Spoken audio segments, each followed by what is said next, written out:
John, man, thanks so much for coming on the show here today. Really excited to get you on. Could you start by just telling us a little bit about yourself? Yeah, so I'm John McMahon. I'm the Director of Research and Education at Hawkin Dynamics, who are a force measurement solutions company. I'm based in England. I have the Northern Mancunian accent, so think of like a poor man's Jon Snow from the game. I love it. But effectively, I work remotely for the company on all things to do with the biomechanics of the product. So research and development side of it is trying to help innovate the system to make sure that our force plates are providing the solutions that customers need. Also with the True Strength as well that we had launched earlier this year to make sure all of those accessories and the True Strength software actually again is ahead of the game in terms of providing those solutions for clinical, military and performance applications. On the education side, I'm almost, if you like, the backline of customer support. So if there's any kind of more complicated biomechanics questions that come into our pipeline, then often I'm the person that jumps in and answers some of those questions. Or if we don't know the answer to those questions, then I'll be one of three people. So Dr. Pete Mundy and Professor Jason Lake, who are two of my colleagues here in the UK, we will go ahead and do our internal R&D to try and figure out, whether there's any new features or metric requests that come through that actually do stack up and that we can then push through into our system. So it's a role split roughly 50% between research, either commissioned or internal, and then also the education side, which is developing staff, customers to make sure they're successful with the product, and then also some of the outward facing stuff as well, like even this actually, like podcasts, conferences, webinars, and then those sorts of things. So yeah, for me, it's the best job for me. Yeah, I know maybe not for everybody else, but for me, this is kind of where I want to be. And Hawkin Dynamics is a great company to work for, and it's provided real growth for me this year after spending a lot of time on force assessment. I can't tell you how much I've learned in the 10 months of this role so far, I've got to say, around how people are using tech, some of the nuances of how to navigate and almost direct people through how to use the tech well, and then gaining insights for me, which has been great in the American sports, which is something that I didn't get as much exposure to working over here in Europe. But a huge part of my learning experience so far at the company. I love it. And I always like to get some background. Like, how did you get started in this space, whether it was working out or in the sports science side? Like, what kind of gathered your interest and pushed you in this direction? It's so interesting, and I think a lot of people, when you reflect on how the heck you've ended up in a situation, like it's one of those ones where I was in the military, loved it. I was in the Royal Marines for 4.5 years. Oh, wow. I was always fit. So I used to, do some of the group-based PT sessions that we used to do there. And I was coming out and wanted to go into something that was going to help me, develop myself personally. So I literally came out of the military in 2007 in the August and then started a sports science degree in September. Wow. And so I was 23 years old, started down that route, quickly discovered that the application of technology in sports was something that I found particularly interesting. And at the time in 2007, like a lot of the local clubs where I'm from, so in the northwest of England, in and around Manchester, we have a really high density of professional clubs and big Premier League clubs and things. We're quite lucky in that aspect, partly because our country is so small. It's very easy to kind of pull people in. But people from those clubs used to come into the university. So we would get exposure as students and then eventually as staff to all types of different athletes that would come in. And the traditional way was to get people on things like force plates that were built into the ground. And then it would give you maybe a 2 to 3 day turnaround to get the results back to the coaches for them to be able to implement that information into their practice. Yeah. And so as I kind of progressed at Salford, I went from being a bachelor's student straight into a PhD and then straight into being a lecturer in strength and conditioning and biomechanics. And it was just around the time when technology was evolving to the point where it was becoming more accessible, more affordable, more wireless. And so I kind of always was working with one of my colleagues, Professor Paul Comfort, I know you've met before, Mike, but I'm sure the listeners will have heard of him as well. So we were in a situation where we were trying to gain more access to athletes as academics, because we weren't in full-time strength and conditioning roles. We had like part-time or nominal roles at different organizations.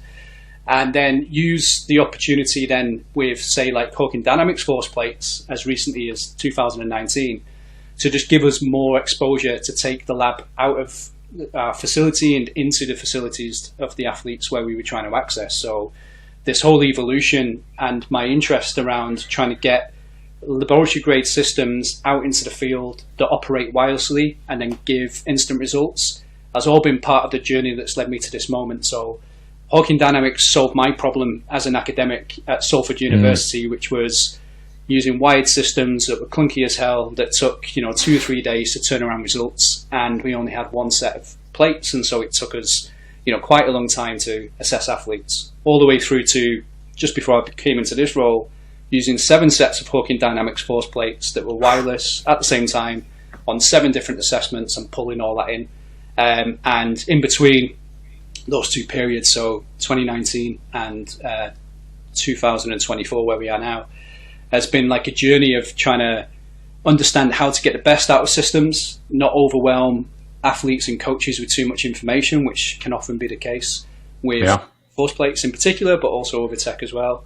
And just have a genuine curiosity in how to apply biomechanics well. And that's one that's shared by like people in the company that I work for now. And that's why it's great to be in this role, because now I'm on this side in the industry role where we get a real opportunity to innovate the system to help educate customers on a much larger scale than I ever would have had access to previously, just working with individual clubs or maybe a select few clubs in the region where I am. So always been interested in tech, but without forgetting the science that runs through the core of it. I think that's probably the biggest reflection for me is we're in a situation where everything's on demand, which is great. So people can collect data very, very quickly, but there's still probably, I would say, quite a lot of improvement required as a profession, whether that's sports science, strength and conditioning, or physical therapy even, to use that information well and to not overwhelm athletes. So this is where now on this side of the business, in this role, it's an opportunity to try and help guide through our features, our websites and things, that education path of like, right, you've got this information, now what do you do with it? And what are some of the things that you need to understand to be able to really use them well? Yeah, it's so interesting. And we talked about this a little bit before the show, but there's definitely levels to this, right? There's guys like yourself that are, kind of on the back end of all this or the back line. And then there's the coaches, I would say, kind of like myself. There's obviously gaps in between. People like myself who are more end users, right? Like I'm not a sports scientist at heart, even though, 20 years ago I was using the in-ground plates too. I remember what that's like and how clunky that is. But, there's a level there, right? And a level of understanding. And then there's our athletes down below us. So I've had that same issue where I'm nerding out and I'm looking at braking tests and trend lines and, check this out. And my athletes are looking at me totally glazed over and they're like, okay, if you're excited, I'm excited. Yeah. So we talked about this before the show, but there's definitely just this evolution, not only in the technology, but in the education that's going to have to come along with it, because a lot of people now that are investing in force plates don't have a sports science degree, or they definitely don't have a PhD in sports science. So trying to just close those gaps between the coaches and the people such as yourself, and then again, that gap between the athletes and the coaches, I think that next 5 to 10 years is going to be really exciting to see those gaps close down. Yeah, absolutely. So when I was an academic, we would mainly rely on things like textbooks and peer-reviewed publications. We would do some research, then we try and get some practical applications to kind of come through the research that we were doing. And I feel like we did a reasonably good job of that, but the system of publishing work is quite a long system. And then the information and how that's presented in things like peer-reviewed journal articles and textbooks isn't going to be accessible to everybody, and it also isn't going to be the most universal and user-friendly way of divulging this information. So, seeing that and living through that evolution of, me and my peer group, for around about 10 years, the only people that would talk about force assessment really were academics that worked in universities, and then maybe back in more of the biomechanics-y based sports like baseball, track and field, archery, those kind of sports where you've got cause effect element between some assessments, then outcome and success in the sport.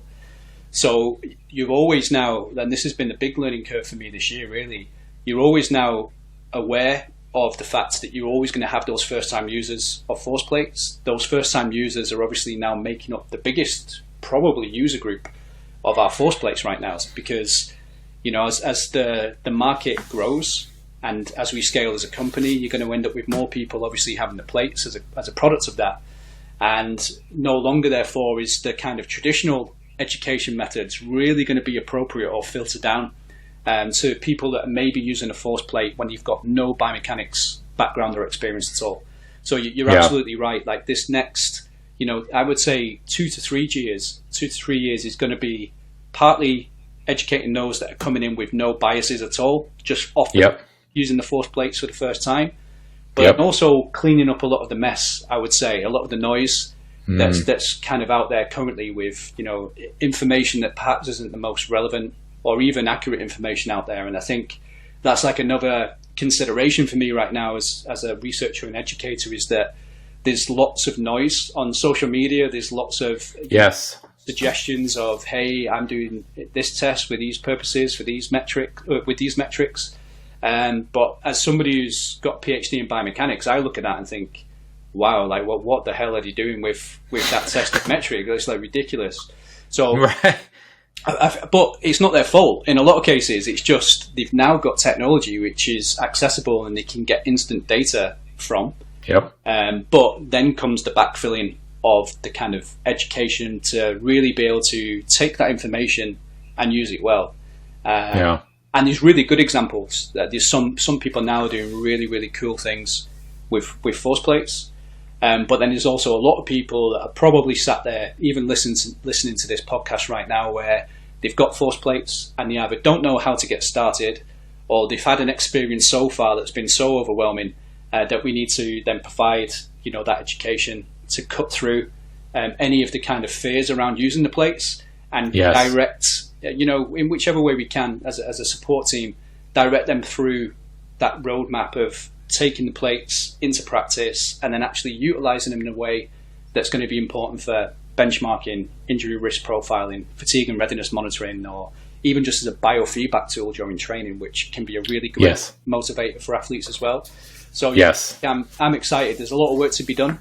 I think it's something that we as a company do well, and then we've also got some really great things coming out in the next few months as well, which I can't say too much about now, but will certainly really help in that regard, and will hopefully give that level that everybody needs, you know, from the first time user to the intermediate user to the academics that use our system that are really trying to do some advanced research and like push the boundaries and innovate in that space. So trying to cater for all three levels is certainly a challenge, but one that we've definitely got the foundations built for, and really going to push in the next couple of months. Yeah, I love it, man. I'm here for it. Trust me, I'm going to be the first guy trying to learn all this stuff. So, okay, I want to start really basic, right? Because again, you and I kind of both agree upon this. There are the hardcore academics that are trying to push the boundaries, but you guys are going to get more and more people that are coming in at the ground level. They've heard about force plates. They've seen force plates. They can see the utility, but they don't know where to start. So let's start super general, and then we can dive into some metrics and some other stuff. What are your go-to tests and why? Super basic. Yeah, so I'm a strong believer in picking tests that match more appropriately what it is that you're trying to get the athlete to achieve. And what I mean by that is I've been part of the problem as an academic in trying to be too fancy and get too many tests that maybe tell you multiple things at the same time. So, for example, if you're interested in just outright power or ballistic capabilities, then the counter movement jump bilaterally is going to be your best bet, 100%, because it's quick to perform. The metrics that we gain from that test are probably the most sophisticated metrics that we have in any force plate system, like especially ours. And there's a load of evidence to show that it can be utilized for things like performance profiling. You can marry it with other assessments like ISO pull to inform your training programs. It's been used for fatigue monitoring. It's been used in the military for injury risk profiling. So there's a bunch of resources that support the use of the counter movement jump. However, if you're interested in plyometric or fast stretch shortening capabilities, then obviously you're going to need another test. So your choices there really are the rebound jumps. So that could be a drop jump, or it could be like a multi-rebound jump. And to be honest, both of those tests will give you similar information. So I would choose one off straight away, and I would choose one based on how the system performs the analysis. So the big thing with a drop jump is that we're not starting on the force plates, and so we don't know how fast the athlete's moving when they hit the ground. And that's super important to be able to then input into a system and split the jumps up into braking and propulsive phases and all this kind of stuff, right? Yep. So with systems that can't account for that, then things like your 10 to 5 or 3 of 5 repeated jump tests or rebound jumps is probably going to be enough to give you some metrics around reactive strength index, contact time, and jump height, to give you some insight about how an athlete can produce those fast, high impulse, short time, spring-like characteristics. You will not get much in terms of like strength information from either of those two tests, so you really need an isometric exercise or test in there. Yep. Isometric mid-thigh pull is probably the most common. So you could look at that in two ways. You could say, well, if it's the most common, then it must be, the best test, but it's not necessarily the case. It kind of depends on the athletes you're working with. So I would say you choose either an isometric mid-thigh pull or an isometric back squat. And I wouldn't do both of those because they're going to largely tell you roughly the same information.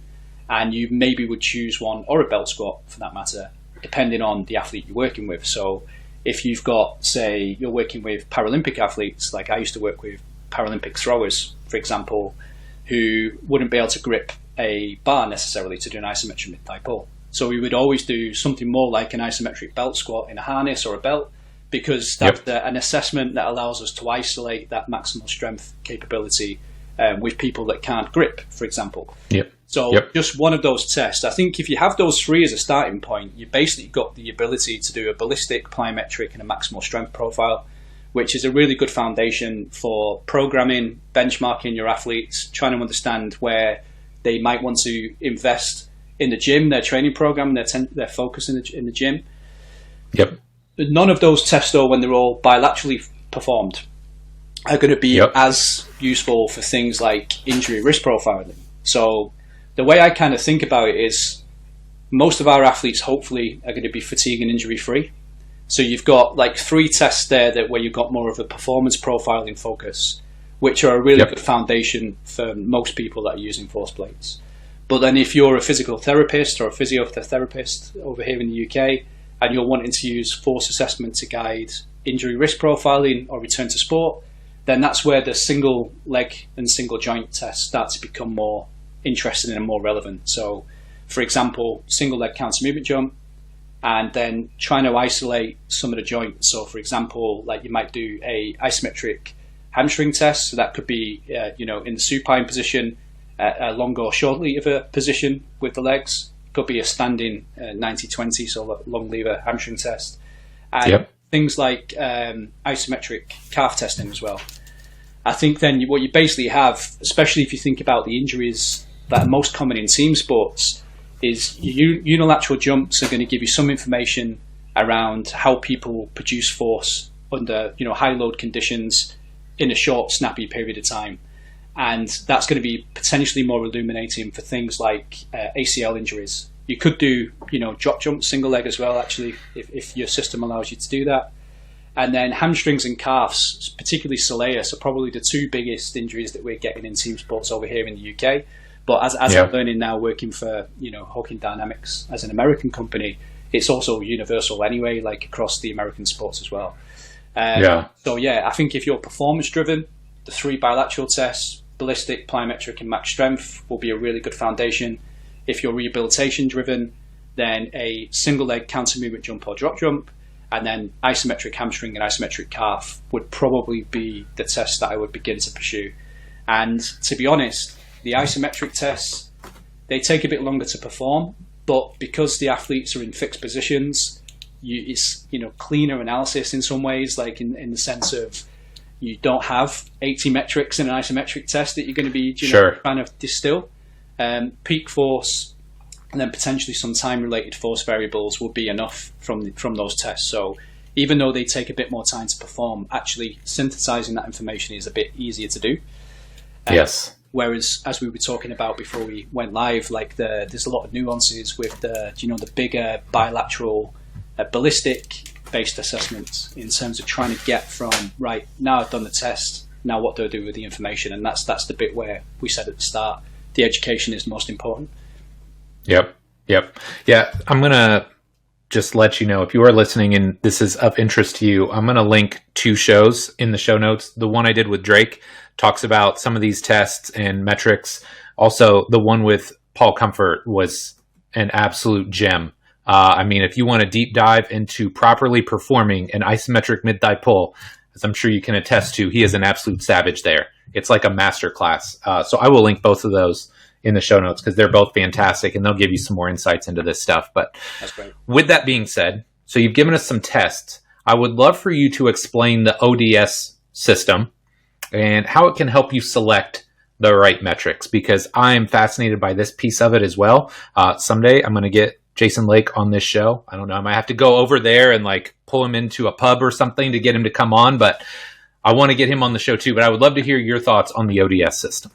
That's great. Well, yeah, so the ODS is a system, as Mike just alluded to, that was coined by Professor Jason Lake from the University of Chichester, who's also somebody that does a lot for us here at Hawkin Dynamics as well.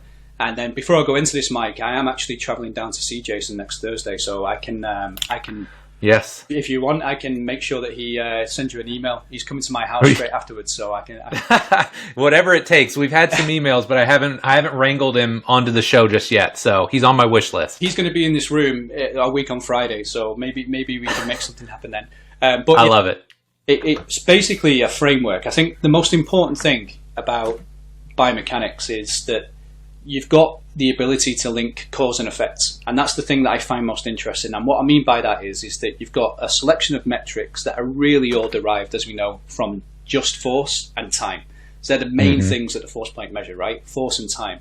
Everything else that we get about how an athlete moves in terms of the speed, the distance, powers, they're all derived from that force and time that we're measuring directly. So the ODS framework, the O stands for output, the D stands for driver, and the S stands for strategy. And it is a framework that works well, I think, especially if you're maybe a newer user to force plates. So output metrics are things like jump height. So they're a consequence of the forces that we apply when we're extending our ankles, knees, and hips before we leave the ground. So jump height is the main example, is probably the most reported metric in any system that's force plate based, and it's the one thing that athletes will certainly be able to relate to the most. So it's always going to be probably one of the metrics that people would report back, especially to the key stakeholders, right? Yep. We have things like takeoff velocity, which is also an output metric, and that takeoff velocity directly influences the jump height. So there's no reason to include both of those metrics. So if you leave the ground at a certain velocity, it is going to determine the height that you jump. So they're two examples of outputs, the two most common ones. The driver metrics are things like the forces that cause that movement in the first place. And that's something that as an academic, I used to always get across to my students, is that force causes motion, not the other way around. I think sometimes people forget that. So the way in which we move our bodies during a vertical jump is totally dependent upon the forces that we apply to our body in the first place.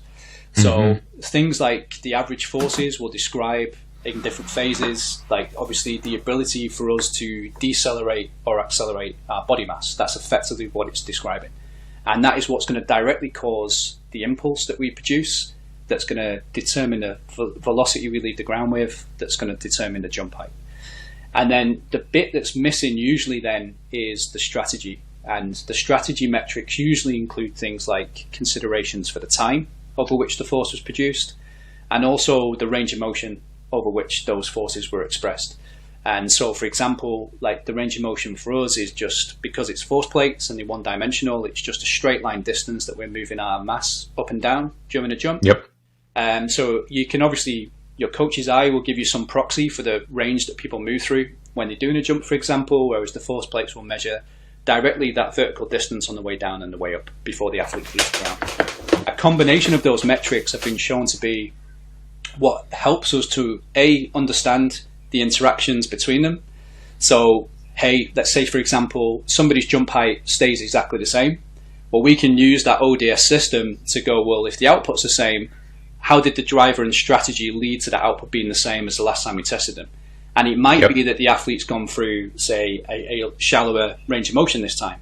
So they've kind of cut off that distance available to generate a high acceleration and therefore a high speed before they leave the ground.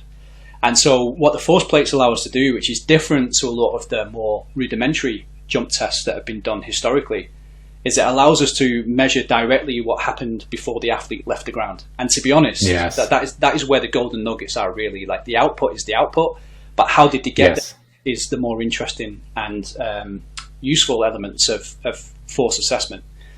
And so that's effectively one framework, and it's a good framework you can find on the Hawkin Dynamics blog. If you type in, or even if you Google ODS and Hawkin Dynamics, you will find the blog post that Jason would have put out in around 2020 or 21 or something like that. And it's so interesting because Jason, apart from being one of the most lovely humans you're ever going to meet, he's such an intelligent person that really has been one of my key collaborators and mentors over the years, and same for Pete Mundy, our Chief Scientific Officer as well. So it's always great to obviously get Jason's thoughts down on something like a blog post like this and a framework to really help take people from, however many metrics your force plate will spit out, down to a system that allows you to link cause and effect between the two. Yep. So that framework will work for some people, and there's other ways in which you can obviously create a framework. I think the most important thing to say is that whatever framework you use, obviously, like any learning, actually, everyone learns in different ways. Whatever framework you'll use has obviously got to make sense to you and be a framework that you can then translate and defend if you're communicating with your athletes or anyone that's in your senior performance teams as well, to explain change over time. Whereas there's a lot of signal noise, there's lots of parallel metrics that either duplicate what another metric already gives you, or will just be like a complementary metric but isn't really going to advance your understanding of how that person's performance has changed. And that's where the framework is useful. So going from some of these metrics that are all maybe strategy, driver, output, and you're distilling those to the ones that make the most sense for you, but also the ones that are maybe the most reliable metrics that allow you to track performance changes over time as well, because they all come with slightly different signal noises attached to them. And so that kind of compromise between what's useful but also what's realistic to track in terms of line in the sand and how the needle moves beyond it is another important consideration as well. Yeah. It's been interesting. One of the things that I've tried to do as far as educating my own athletes is, their focus obviously on the output, right? Oh, I jumped 40 centimeters today and 41. And I'll explain to them, that's all interesting, but one of the great things about plates, like you alluded to, is how it looks at all the things that happen before the actual jump occurs, right? And so then it's a great point for me to kind of educate them and let them know, hey, look, that's great, but on this day, it took you, let's say, a half second to do it. And on this day, it took you almost 0.8 of a second to do it. And so then they're like, oh, wait, so yeah, your jump height was the same, but the time it took you to do that was totally different. And so now you start to educate them and they're like, oh, that makes a lot more sense now. Absolutely. And you're exactly right, Mike. I think the frameworks are great. I said at the start when I talked about the ODS, it's a great starting point if you're deep diving into metrics, because I do think it is important that you spend some time to understand how the metrics interrelate. But then being able to then get to a point where through having gone down the rabbit hole of complexity and trying to understand how all these things link together, to just be able to then hang your hat on, 6 metrics, give or take, let's say from a counter movement jump, which makes sense for the context within which you work. It makes sense to the athletes that you're communicating those results to, and you're confident that you can track them over time is a really important part of that process. So, I when I first started out 15 years ago doing force plate assessments or whatever it is, 16, 17 years now, I forget how old, going down the rabbit holes all the time, hugely. Whereas now I can take a handful of metrics and I don't need to think about the other metrics because I know what would have changed if those other metrics have changed.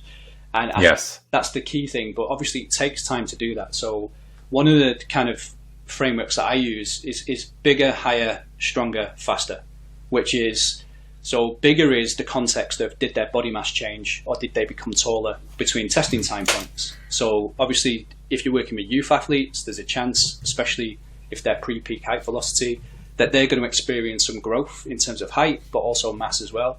That is an important contextual factor when you're trying to interpret change in any force assessment-based metric. The height I'm actually referring to isn't the standing height. The higher part refers to the free fall height. So for example, if you're doing a drop jump test or a drop landing test, or you're doing multi-rebounds, the real important context setter is the height that they fell from before they hit the ground, because that determines the intensity, opportunity, or the speed when they hit the ground, and therefore how hard they hit the brakes. In a counter movement jump where we stood flat on the plates, it's that unweighting phase is effectively a free fall. So you're basically letting yourself go under constant gravitational acceleration, and that's going to determine again the speed that your mass is moving downwards, and therefore how hard you have to hit the brakes to come to that dead stop as you transition into the propulsive phase. And then the stronger is referring to the forces. So particularly the relative forces or the relative net force, because again, if you're doing a dynamic test like a jump, they're the important parameters, not the absolute forces, but the actual relative forces. So average force in the propulsive phase divided by body mass, for example, or the net average force divided by body mass. Just as a side note, by the way, the difference between relative force and net relative force is always going to be 9.81, because the only difference between the two is gravitational acceleration. I have a bunch of people that message me all the time about the system does something different. I'm like, literally just subtract 9.81 from average relative force and it will give you the average relative net force. That's as simple as that goes. So when you know the force outcomes, obviously force equals mass times acceleration, right? So really in that situation that if the forces are higher, if the average forces are higher, you can say with certainty that the athlete has accelerated their mass to a higher amount. One of the key things though that people forget is acceleration and velocity are different. And they definitely forget this a lot when it comes to force plate assessments, particularly jumping. Less so with sprints, ironically, but it's the same principle, right? Just shorter distances. So like you can have a higher relative force production, so you're producing more force relative to your mass. But if you don't apply that force for a sufficient time, you're not going to achieve necessarily as high a velocity when you leave the ground as you did before. So your jump height can reduce or stay the same, even if you've applied a larger relative force to your mass. Because the key context then is how long did you accelerate for? Like when you're driving the car, there's different ways you can reach 30 miles per hour. You can go all guns blazing and accelerate super rapid, or you can take time. Eventually you'll receive the same outcome. But the important context then is how long did it take you to get there? So if you're in the business of athletes where you want them to produce high forces in a short time, then that relative force is going to be important. But if they sacrifice the distance or time they produce force for by being real stiff and like snappy on the counter movement phase, then of course they're going to sacrifice the jump height. And I think this is the key thing for us. Like you said a moment ago, if you have two athletes with the same output, how do you actually differentiate between those two athletes? Or if you've got the same athlete that you've tested on a different occasion, say after a training block, how do you explain why their jump height stayed the same? Because if we only said the jump height stayed the same without the context, the athlete's probably going to feel a bit crappy about that, right? If they've been working hard in the gym. So this is where we kind of get that under the bonnet information and are able to really start to illuminate how things have changed or how they haven't, which may be the case. Like, did the output change? If the answer is yes, well, how did it change? Did the output change? If the answer is no, well, then why didn't it change? We can answer those questions with the cause-effect element of force plates. But then if it changes, then it becomes a secondary conversation then about trying to explain why, which is obviously where we need more than just the force plate data, of course. Like, it's one part of that bigger picture, and that's where we start to get into the realms of trying to obviously interpret the results and then apply them to whatever the next steps would be with that athlete. Yeah. Well, and I tell you, if you want to critically evaluate what you're doing as a coach in your programs, start tracking all this stuff. Because, hey man, I've been pretty humbled because there's been a couple times where I've written a program and I'm like, yes, this is going to do, here's my thought process, here are my KPIs, and I run that 3 or 4 week cycle and there's like no change or it's basically flat. And so it's really easy to pat yourself on the back and think you're doing great things until you really get under the hood and you start to figure out, oh, wow, maybe it worked, but not for the reasons that I thought. Or maybe I moved the needle on some metrics that I wasn't necessarily chasing. Yeah. So it just gives you better insights and it allows you to refine your programming. But you mentioned this before the show and now, so I feel like I would be remiss if I didn't ask you. You mentioned 6 metrics that you're willing to hang your hat on. Would you share those with us? I think that would be valuable. Let's hope I can do the math properly now. So number 1 is system weight because it dictates the forces at the start of the jump. Yep. And obviously the mass that you're trying to shift. Without that context, it's really difficult to interpret anything else. Obviously, yes. Integral to the way we analyze force. But yeah, I mean, in terms of tracking that's definitely one metric that we want to track. Yep. We can talk about maybe the sensitivity of tracking weight, though, separately in a moment, if you like, because there's some sure. to do. Second one is the peak braking velocity, which is effectively how fast are the athletes moving after they've let themselves free fall in that on-weighting phase. And if you were doing a drop jump or a rebound jump, it would be that contact velocity after they fall on the ground. That's obviously the speed they're moving at, which dictates how hard they need to decelerate, how much they need to decelerate. So aligned with that then is the average braking force. So if you're in a situation where you've got an athlete who has gained mass, they're moving at a higher velocity on the way down, and then they're also able to hit the brakes out harder, that's like 3 ticks in the box because they've gained weight, but despite that, and the fact they're moving quicker, they're able to decelerate more effectively. Yep. Then you've got the transition element. So for us, we call that force at minimum displacement. And that's important because really, with a counter movement jump, obviously you've got a directional change. So I like to think about it. I use car analogies quite a lot, so forgive me for that. But you basically got the brakes, the clutch, and the gas. So you hit the brakes, and then you're changing gears, and then now you're hitting the gas to accelerate you back out on that vertical direction. And the force at minimum displacement dictates that very initial force data point as you begin to propel yourself upwards. So that is the context setter in that transition into that upward phase where you're trying to then begin to extend your ankles, knees, and hips. And then the mean propulsive force, or average propulsive force, if I'm going to use the systems that our company use, which I should, given I'm wearing this t-shirt and that's who I work for. Same thing, by the way, just to throw the caveat in, is going to tell you about their ability to accelerate in the propulsive phase. And then finally, you could pick either takeoff velocity or jump height. And that's going to tell you the outcome then, the consequence. And so in that situation, I kind of explained the possible scenarios on the way down around mass, peak braking velocity, and average braking force. So did they decelerate if they're moving faster and being heavier? If the answer is yes, then great. Did they then transition well and produce like a meaningful propulsive force without getting buried by the fact that they're heavier and they're moving faster? Because that can happen quite a lot. Athletes can overcook the unweighting phase. They can really let themselves go, hit the brakes really hard, but then you end up with a force trace that's really high at the end of braking and then just absolutely just plateaus off. Or you've got a dip where acceleration's dropped and then they're chasing that propulsive phase and have to push real hard again, and you end up with that double peak, which we call peak, right? And then if you're in the situation, like I said before, where the average relative propulsive force has gone up, but the takeoff velocity or jump height has stayed the same or even gone down, which can happen, then that's telling you that they've accelerated really, really quickly with a short time, but they've constrained the time of acceleration, and therefore the top speed has been cut off. And so if you've got that as a 6 kind of metric situation, I would only dig deeper if something strange happens, right? So let's say I have the two P's for me are the person and the peers. So you're going to really compare to the person's own previous performances. That's really important to understand what is typical for them. And then you're going to compare to the peer group if you're doing things like profiling to understand whether their individual performance is actually, where it needs to be in the context of their sport, population group, subpopulation or whatever.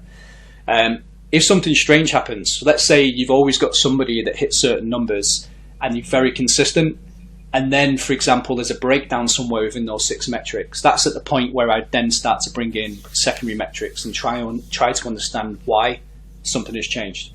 And that could be then starting to look at, because we have dual force plates, you might look at some of the asymmetry data, for example. It might be that you want to look at, potentially additional tests at that point to try and understand whether or not there's some neuromuscular fatigue present, or whether there's potentially, a heightened risk of injury, that you can start to get some information from the force plate tests, which then you would want to link with the medical team to try and understand a little bit further. But the key thing for me, Mike, that I always try and say is that unlike physiological data, like blood samples, urine samples, biopsies, which you can't cheat effectively, those data are those data. The key thing for, obviously, biomechanics assessments is that it's relying on the athletes putting in a maximal effort in the first place. So the education, the preparation, and the motivation are the 3 most important things with any assessment where you're using a force transducer like the force plates, or like a load cell like the Hawkin True Strength, because otherwise our assumptions of what is typical and how maybe something that's changed as a consequence of fatigue or injury risk is really difficult to hang your hat on.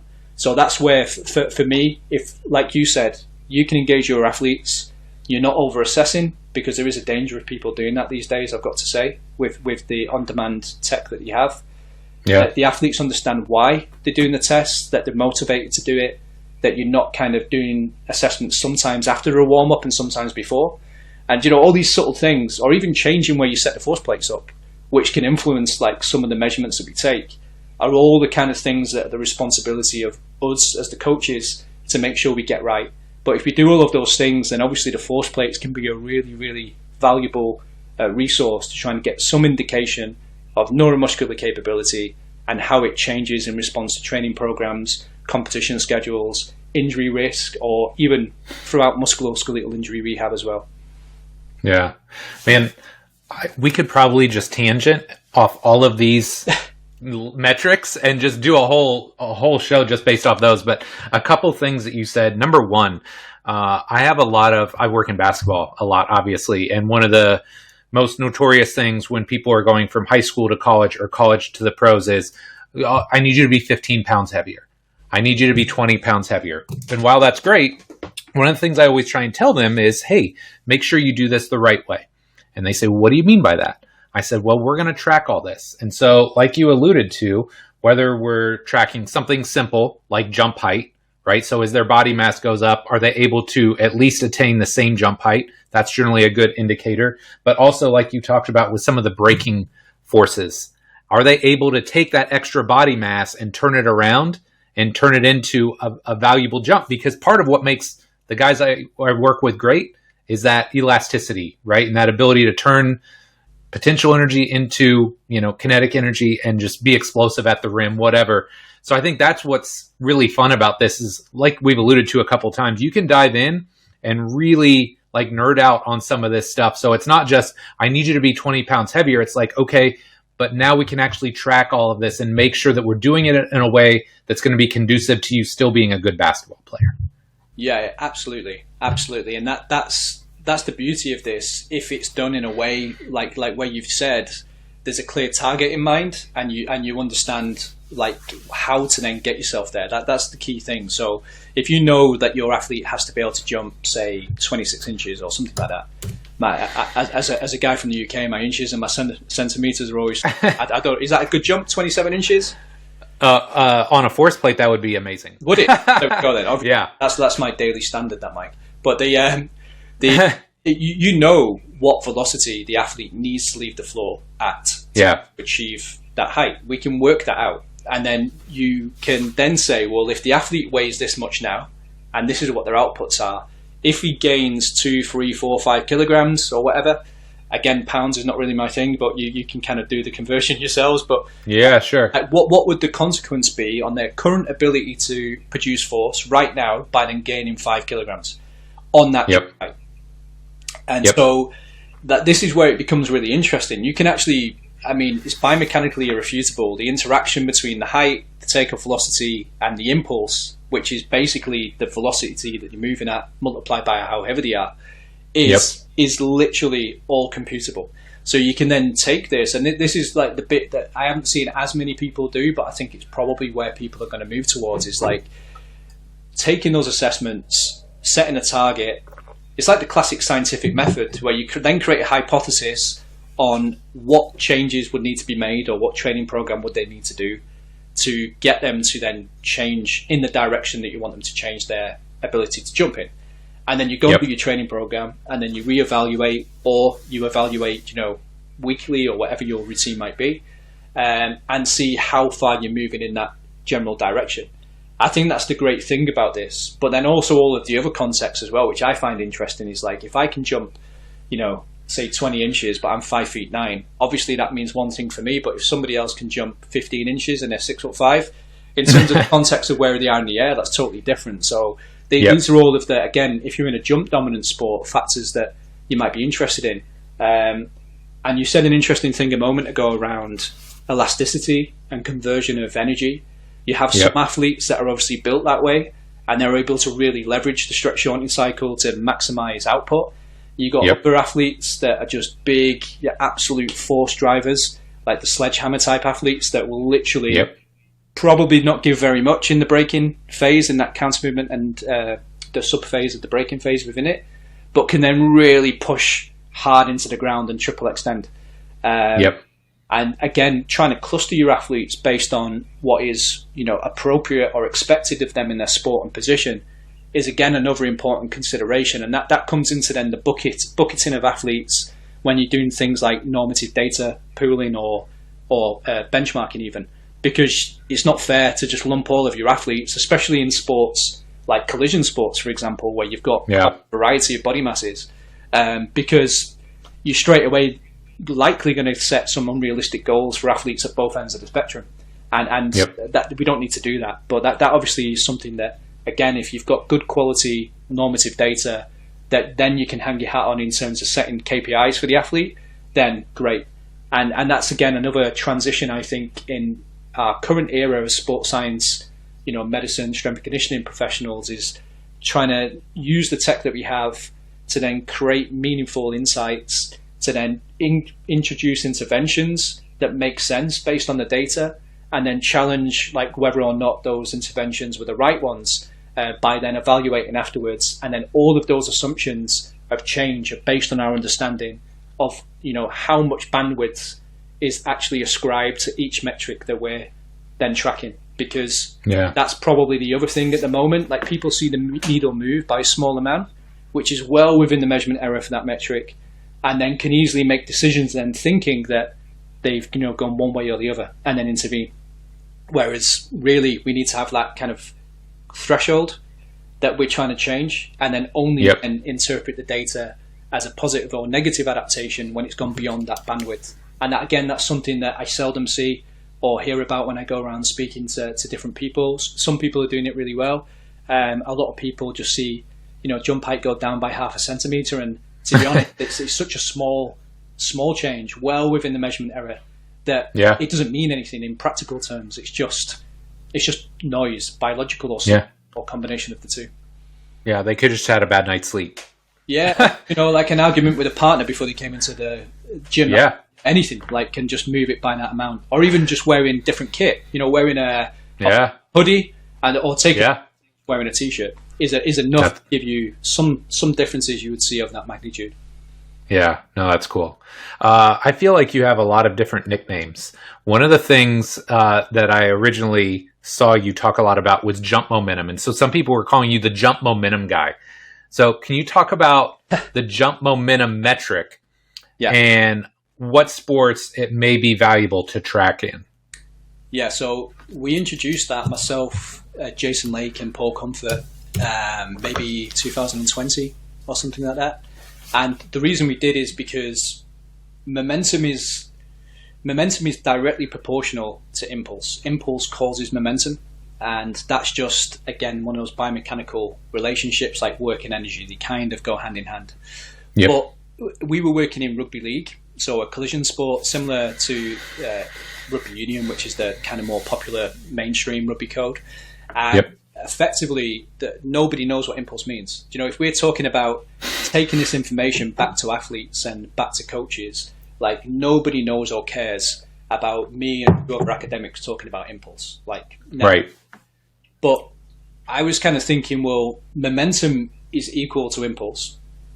And momentum is something that even if you don't know what it means in a mechanical sense, it sounds positive. So if you're increasing your momentum, generally, it's a positive thing. And momentum is something that's used quite a lot in collision sport athletes. So in terms of driving the lines and gaining that advantage, momentum is just something that's inherently ingrained or term used in that culture.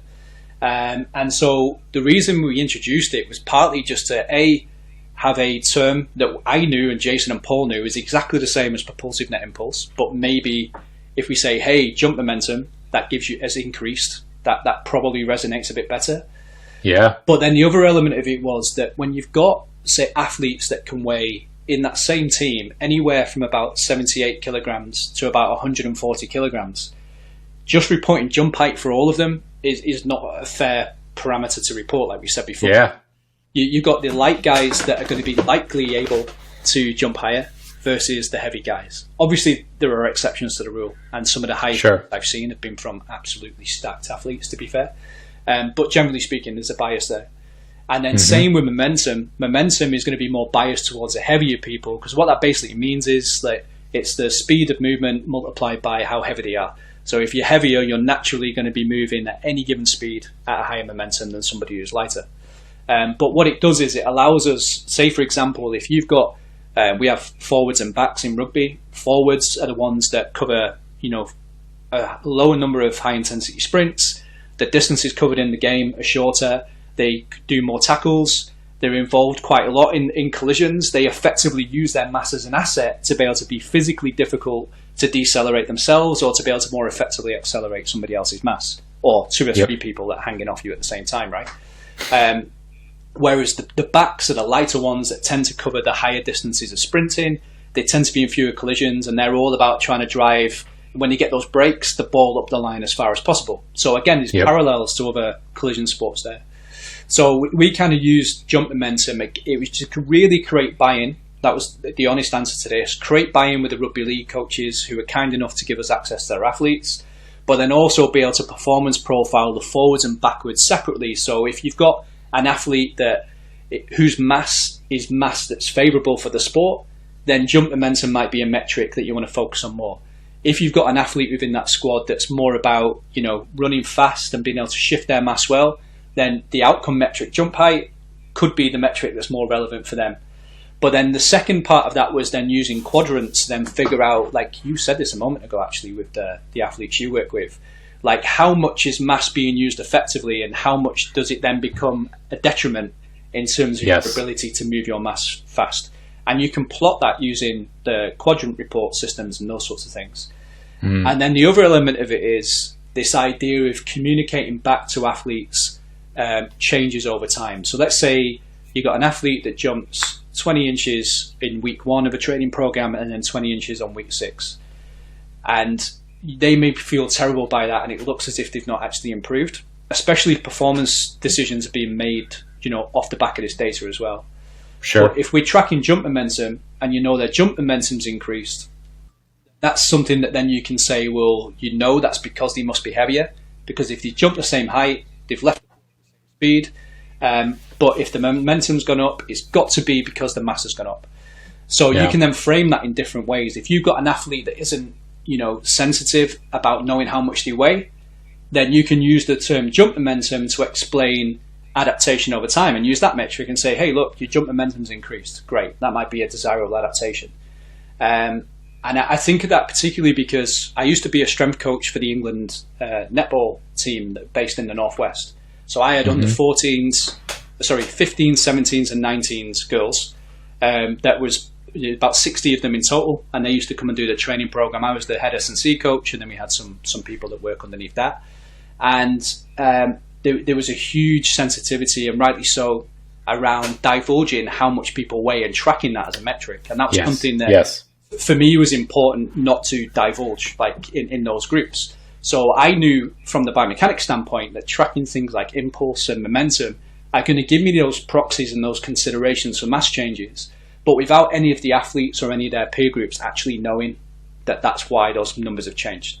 So it's almost a way of you contextualizing how jump height stays the same, improves or decreases, alongside the mass changes, but without making such a huge emphasis on the actual body mass of the athlete, which can be a very sensitive subject and something that they can, again, feel very kind of delicate about. Sure. And so, yeah, there's a kind of multiple layers to it. So I use it now just to track, excuse me, metrics over time if I need to. But I said those 6 metrics before. First one was body mass or body weight or system weight, whatever you want to call it. Yep. If you know that, then you can interpret your jump height changes accordingly. If you don't want to include that because there's a sensitive reason why you wouldn't, then you can drop that one out and you can just add jump momentum or even landing momentum or braking momentum. You can split it up in all of those different phases and it will effectively give you that insight into the influence of mass on those metrics without you having to report the mass itself. Yeah, I love it. So obviously whenever I do one of these shows, I have to do a lot of homework, right? Reading articles, stalking people on social media, all that good stuff. Mm-hmm. And one of the things that you posted on social, I really like because not always, but again, I think I grew up in a different time where like the sports scientists basically lived in a lab, right? Like every now and then they'd come down in the gym, but most of the time was in the lab doing lab and research-based things. So I love this quote from you. You said, watch the athlete, not the tablet.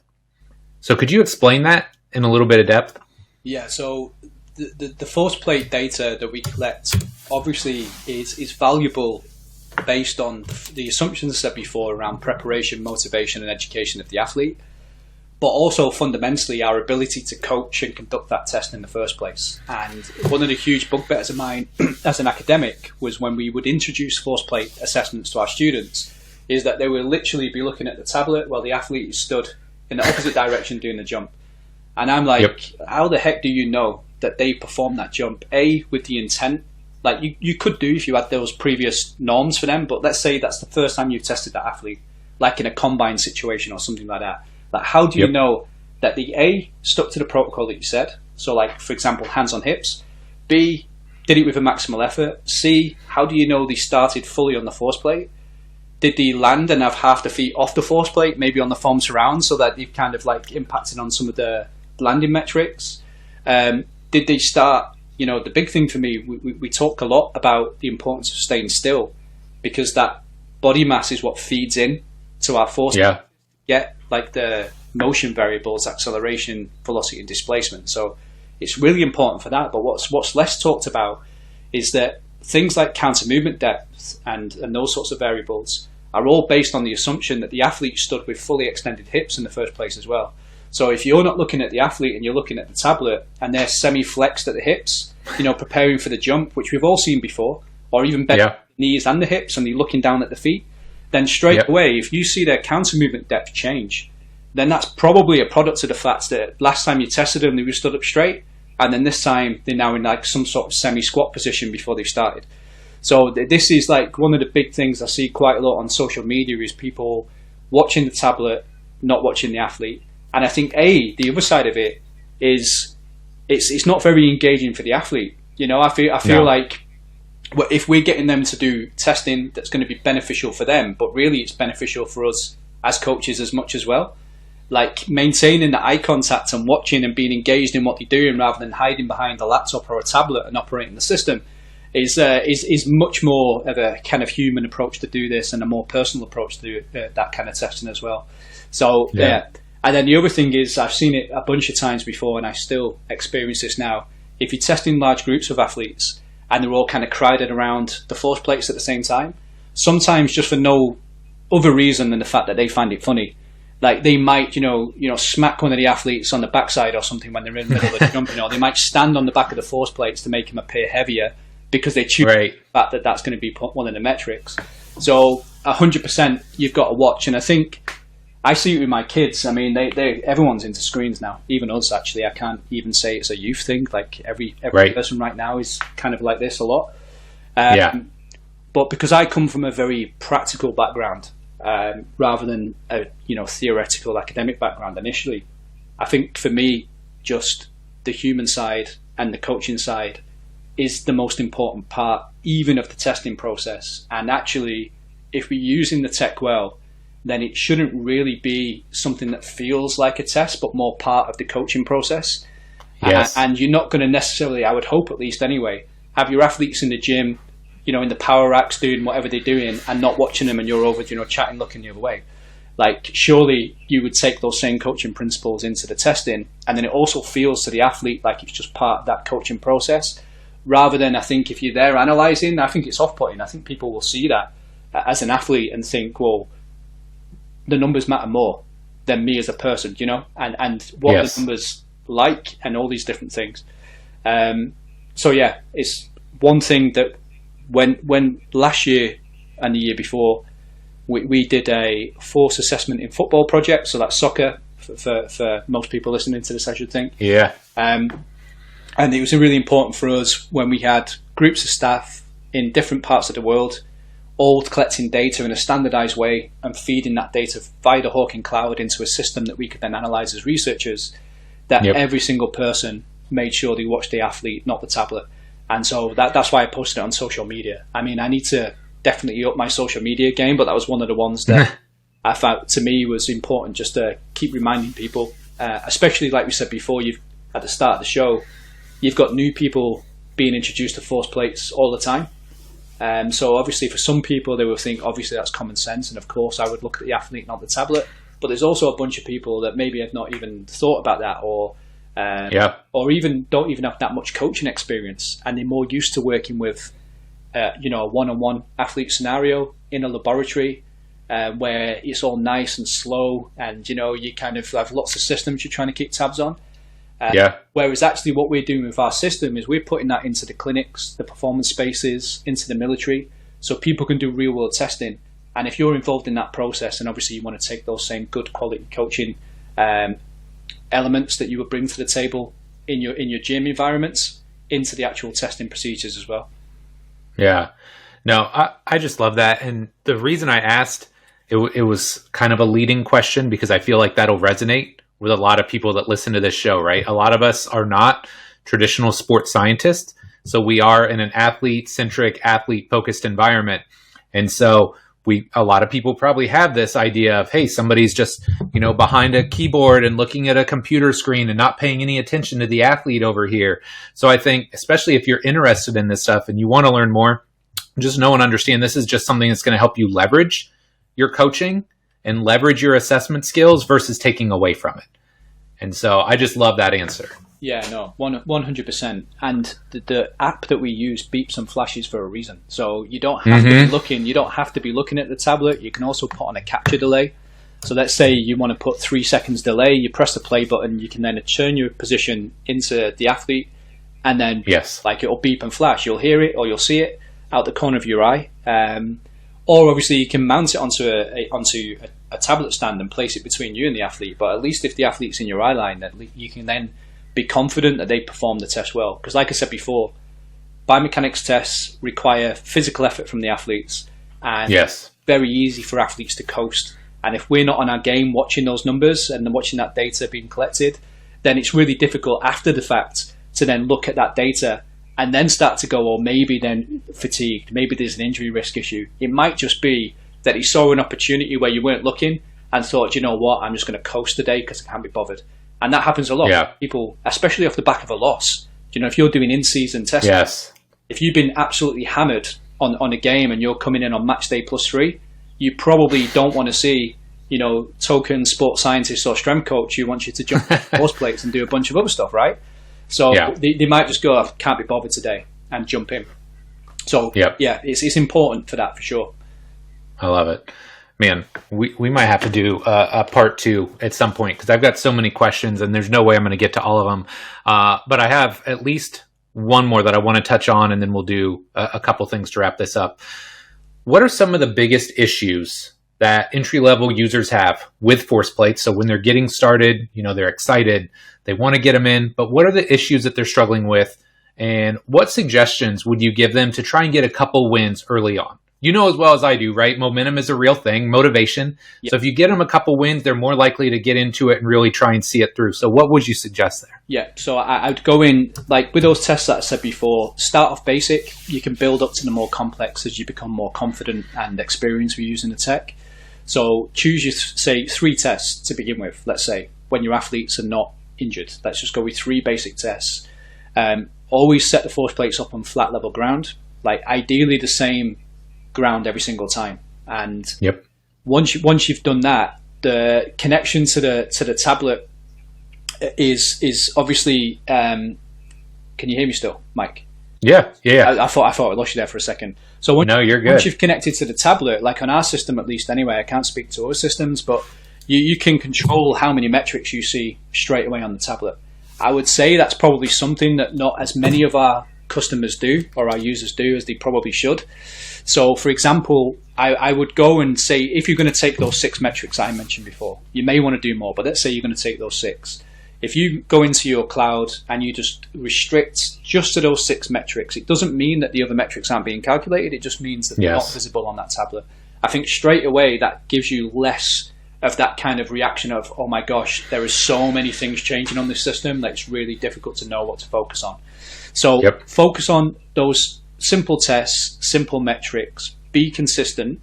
I would say the big thing, if you can, is test your athletes on 2 separate occasions under non-fatigued similar conditions.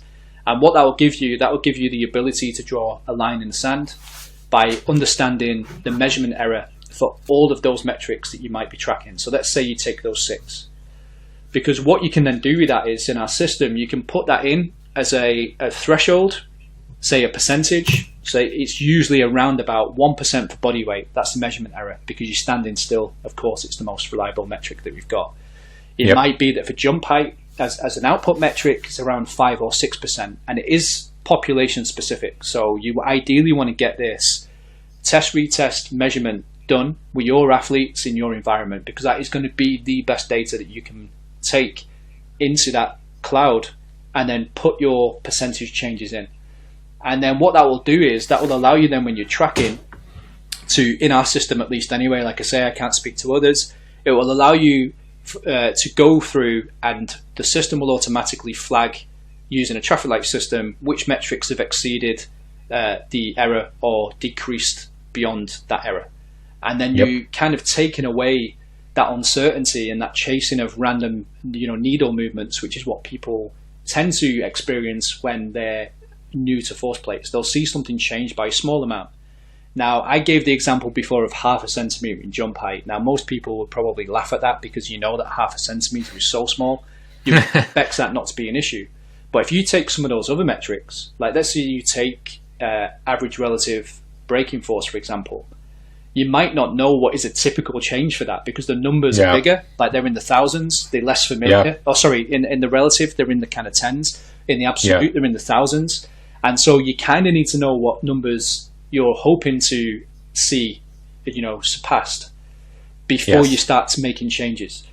And I think if you do that initially, what that'll do is, if I was going to start this whole process, from scratch as a new force plate user, I'd be thinking, right, I've got 3 tests. It's going to tell me about ballistic, plyometric, and maximal strength.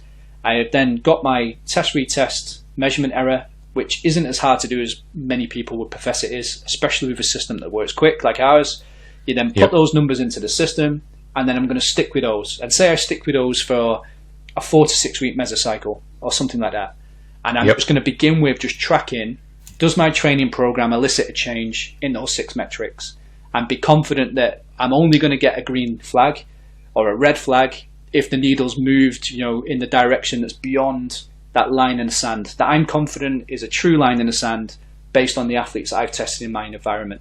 And I think if people approached it in that way, with kind of a less is more approach initially, and then start to build perhaps that extra layer of like, right, my program didn't do what I expected it to do for, say, 10% of my athletes. Can I then unpack those metrics in the cloud and understand whether there's something more that I can then use to explain why something didn't change or it went the opposite direction to what you intended? And then begin kind of deep diving there. But I think at the moment is that kind of, it's almost, I get it. There's excitement and there's impatience, and the two are kind of mixed together, where you've kind of got this new device and you're thinking, wow, this is so good. And don't get me wrong, I love the force plates, right? Completely. Yeah. But then you can get carried away, and then you can get impatient and go, oh, well, what does this do? Oh, here's a new shiny button. Let me press this. And oh, here's another method. Not tried this one yet. Yeah. And then before you know it, you've changed so many things. How the heck are you supposed to know what actually changed in your program if you're changing your metrics every 2 minutes and if you don't have your lines in the sand? I just think that basic approach is something that I would always advocate. And then as you build your confidence and your knowledge, then you can start to dive more into asymmetry metrics, maybe some more into the braking phase metrics. Maybe you want to start exploring some of those single leg and single joint tests if you're going to use these more in a rehabilitation space. But I think just getting the counter movement jump, the beauty about it is it's simple to perform. It's a really good model for exploring that interaction between force and motion. And also it's got so many resources on it that you can find that that can be a good and a bad thing though. But B, like, you know that if done well, it can actually be quite a useful test just on its own. And then if you've got the bandwidth to do those other tests, then fantastic, like add those in. The last thing, sorry, Mike, I would say is a new paper came out about research article, sorry, I should clarify, about 2 or 3 months ago on the use of the scoreboards on, you know, that motivation aspect for the athlete. Oh, yeah. And showing the scores back to the athletes improved their performance substantially, which is something we knew from research that was done a few years ago, but that in particular was a more contemporary paper using our system. And so that's probably the other thing as well. Like if you've got athletes, because we talked about the coach being new to force plates, we can therefore assume that some of those athletes are going to be new to force plates as well. So I think absolutely choosing when or not to show the scores after a test depends on that initial education. So the other thing I would invest in is before you even begin, really hanging your hat on the numbers, give the athletes some time to acclimatise and your staff to using them. Yep. Don't start making interpretations based on those, say, first 3 or 4 weeks. I would say it takes probably 3 or 4 weeks, based on research and also practical evidence, of just getting used to performing those tests, getting used to what is typical for the athletes, then set your test-retest reliability bandwidth, then start taking the numbers more seriously in terms of like trying to interpret change over time. And then within that 3 to 4 weeks, try and get the athletes on board and comfortable with understanding the scores and being comfortable with each scores being shown and making sure that that's the right fit, because just because it works in the basketball athletes, Division 1 basketball athletes using that study, doesn't mean that it necessarily would work with really young school kids, for example. They may not want their scores to be up on the screen. One way around that is, and this is what I use at conferences, I use a deck of cards. This is not an ideal approach, but it's one approach. I use a deck of cards, give everybody a card in a conference. They then become like the ace of spades and the jack of clubs or whatever, and then that's what's going on the scoreboard. So, for example, if you're a poor jumper like me, which is ironic given what I do for a living, you can hide the fact that you're the ace of spades and just stick it in your pocket, but you know that's your data up on the screen. So you can do that way. You can do it by just de-identifying the athletes' names. You can remove those and just put in a code. That starts to become a little bit more probably research and education focused rather than athlete-centric. But if you've got athletes that are kind of not wanting to know over scores, you can de-identify that and show them where to sit in relation to the population, but without making anyone feel bad about their performance. Yeah, I love it. Yeah, I just wrote down a couple of things. Number one, whittling down the metrics. Like, don't talk about it, be about it. We talked about it before the show. When you're staring at 60, 80, I don't even know. Some of the tests, I think there like 100 metrics or more, maybe. Am I wrong on that? Yeah, so not in our system, but in other systems there are. With us, though, we were kind of in the high 70s for counter movement. Yeah. Less for Yeah. You don't start with 70 metrics. You will be overwhelmed. Start with 6. Absolutely. I started with too many. I wish I would have just started with these 6 because that would have made it even easier.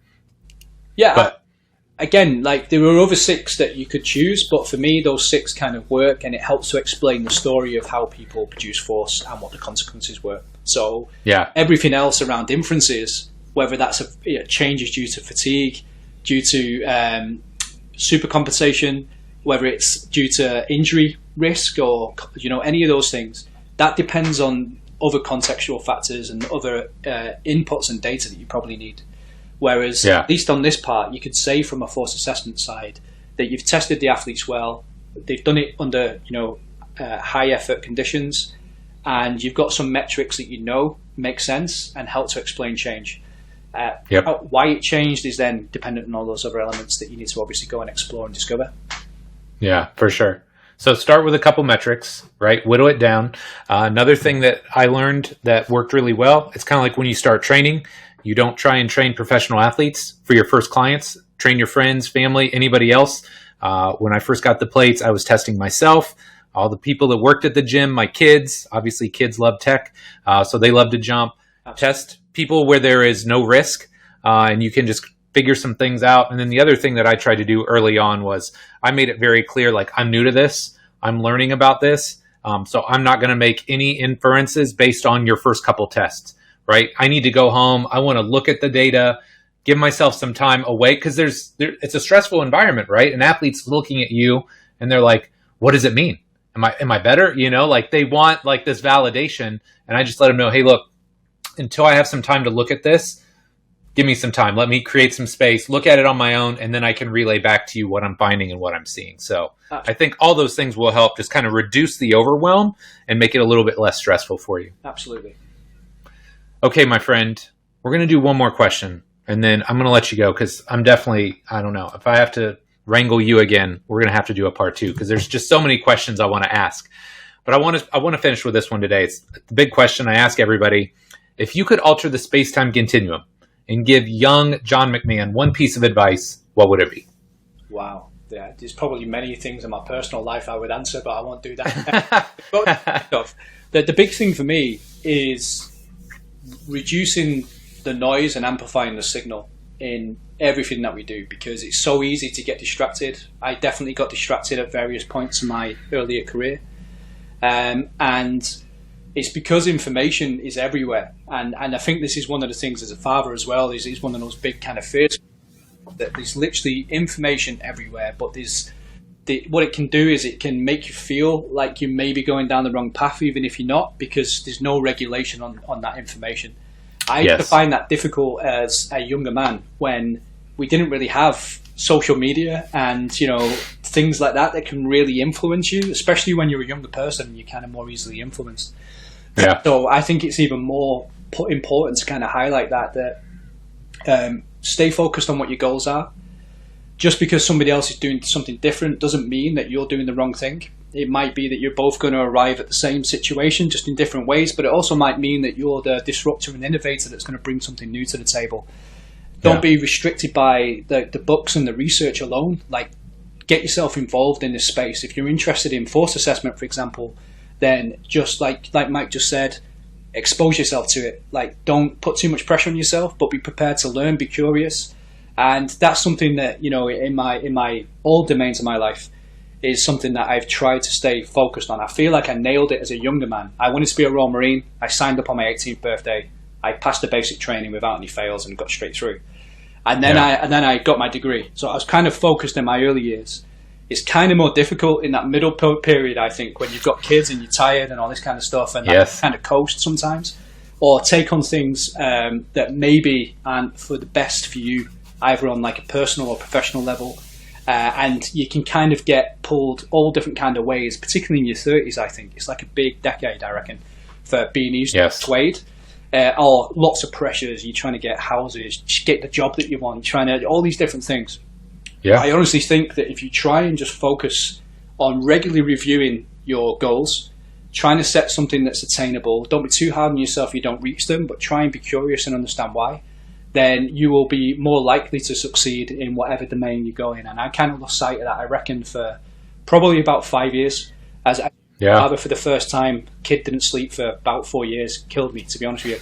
And then I was just kind of like rocking around like a lot of people are at that kind of stage in their life, and comfortable. In fact, being now full-time at Hawkin Dynamics, probably the best thing I ever could have done, not just for my career, but also just for that kind of reigniting that fire, that ambition, that drive, and that vision. And I think that's probably the other thing. Don't be too risk averse. You can get comfortable for a while, but I suppose if you want to challenge yourself and try and get yourself into really cool places that you never thought possible, that's only going to come with changing something and taking a risk. but a risk that's, I suppose, systematically thought out before you take it, that allows you to achieve that kind of focus and that direction that you want to achieve.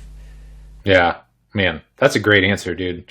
Couldn't agree more, because it's very easy to get comfortable as you get older, right? And like you alluded to, just you become a little bit more risk averse, right? For good reason. You have other people you're taking care of and that are, counting on you to take care of them, but there's a balance there, right? And you can become too conservative and you stop pushing yourself.